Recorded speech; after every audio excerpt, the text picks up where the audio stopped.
When I was a little kid, I used to run races against other kids, and I believed that I was pretty fast.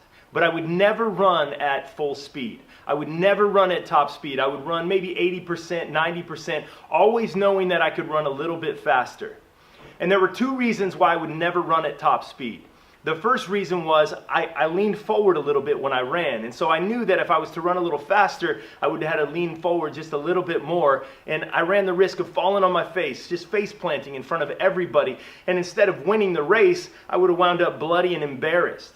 So I would pull back just a little bit. I would never run at my fastest. The other reason why I would never run at my fastest is because, well, if you beat me, I could always say, well, I didn't really run at my fastest. So you didn't really beat me. You beat me at 80% of my full speed.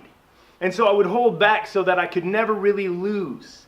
I would hold back so that I would know that my potential was always greater than my reality.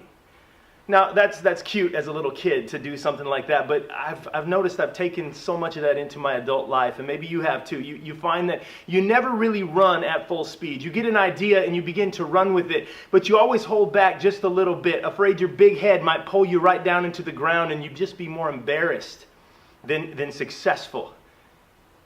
Or maybe it is that you don't want to run at full speed because you always want to believe that the possibility is greater than the reality. You always want to believe that there's more that could be had, but if you push everything in, if you go as fast as you can and you fail, you will know that you have failed.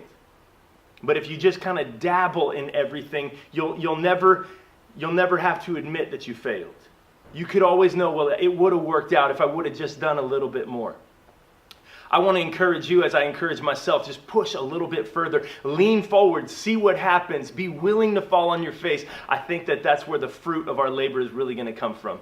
Good luck with it. Let's see how it goes.